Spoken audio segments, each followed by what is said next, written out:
వచ్చేసారా? Hi hi, ఎట్లున్నారు? వస్తులే. ఏంటేంటి ఈ లైటింగ్ ఏంటి? ఆరు బయట కూర్చొని తినడం ఏంటి? మరీ ఇంత చూడముచ్చటగా ఉంది. కొంపదీసి చెప్పా పెట్టకుండా ఇండియా వచ్చావా అక్కాయ్ అంటారా? ఇండియా అయితే రాలేదు కానీ మన డల్లాస్ లోనే most successful Golconda express Indian food truck వచ్చేసాం. మోస్ట్ సక్సెస్ఫుల్ అని ఎందుకన్నానంటే 2 years లో 4 branches పెట్టేశారు. మళ్ళా ఇప్పుడు మనం చూస్తున్న న్యూ బ్రాంచ్ వచ్చేసి కార్యసిద్ధి హనుమాన్ టెంపుల్ కి 5 minutes లోపలనే ఉంది. టెంపుల్ దగ్గర కనుక చాలా జాగ్రత్త తీసుకున్నారండి. వెజ్ కి separate food truck and non veg కి సెపరేట్ ఫుడ్ ట్రక్, చెఫ్స్ తో సహా అందరూ సెపరేటర్స్. అస్సలు టెన్షన్ పడక్కర్లేదు.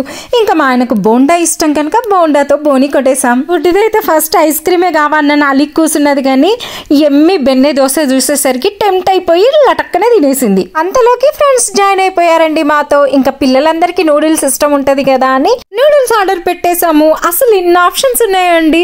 వెజ్ లో అయితే మన తెలుగు రాష్ట్రాలలో దొరికే ప్రతి ఐటమ్ ఇక్కడ కూడా దొరికేస్తోంది. ఇది వచ్చేసి చికెన్ షవర్మా. మా ఫ్రెండ్ కి అయితే భలే నచ్చేసిందంట.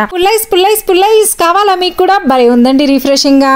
సింపుల్ గా చెప్పానంటే ఇది 1 stop అండి. అన్ని రకాల tiffins, fried rice, noodles, ice creams, faloodas, frankies, chaat, ఇంకెన్నని చెప్పాలి. మా ఆయన degree friends Narasaraopet gang Dallas వస్తే కలిసినాం. భలే ఉందిరా ప్లేస్ అన్నారంట. We really had a great family time అండి. మీరు కూడా ఇంత ఫన్ అస్సలు మిస్ అవ్వద్దు అనుకుంటే కార్యసిద్ధి హనుమాన్ టెంపుల్ దగ్గర కొత్తగా ఓపెన్ చేసిన గోల్కొండ ఫుడ్ ట్రక్ కి రావాల్సిందే. Bye bye.